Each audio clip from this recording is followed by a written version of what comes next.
আসসালামু আলাইকুম। বাজার থেকে আসার সময় প্রায় রাত্রে 1-1:30টার মতো হঠাৎ মনে হলো বাড়ির কাছাকাছি আসার সময় একটু পানির যাওয়ার মতো ব্যবস্থা ছিল। ওই দিন আবার বৃষ্টিও হয়েছিল। বৃষ্টি হয়েছে সন্ধ্যার দিকে, তখন বৃষ্টি ছিল না। তো এইদিকে যাওয়ার পথে একটু পানির আপ ডাউনের ব্যবস্থা ছিল। আমাদের এদিকে চুঙ্গি কয়, তো আমার প্রচুর মাছের নেশা, বিলের মাছ মারার নেশা খুব প্রচুর।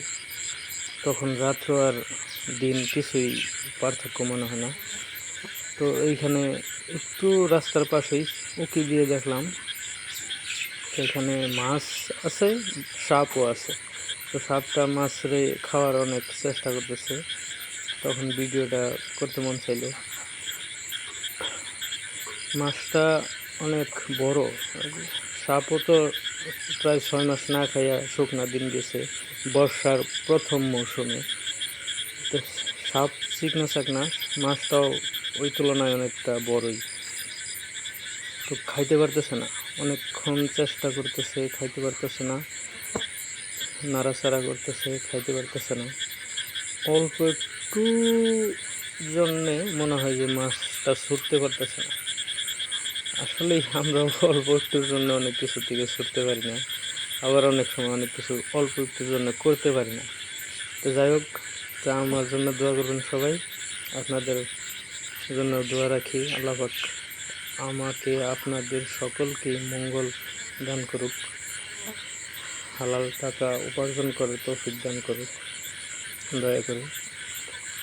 তো আপনাদের জন্য এই ভিডিওটা দিলাম। তো অনেকে ভয় পায় নাকি চিন্তা করতেছি।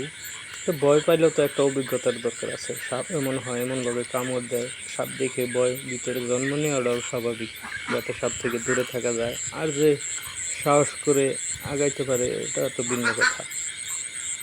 তো যাই হোক, এর লাস্ট পর্যায়ে সাপটা মাছটারে খাইতে পারছে কিনা সেটা আমার জানা নাই। সেটা আসলে আপনাদের দেখাইতেও পারলাম না। তো অনেক সময় হয়ে গেছিলো, আমি ভিডিও করছি, আমি ক্লান্ত। কিন্তু তারপর রাত্রে তো টর্চ লাইট দিয়ে এতটুক ভিডিও ধারণ করা। তো আমি নিশ্চিত হইতে পারতেছি না যে কতটুকু সময় পরে সাপটা মাছটারে খাইতে পারবে, যার জন্যে আমি কনফিউজ ছিলাম। তো বেশি একটা আগ্রহ ছিল না যে শেষ পর্যন্ত আমি ভিডিও করব।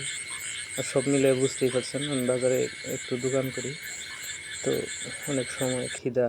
যাই হোক, দোয়া করবেন আমার জন্য।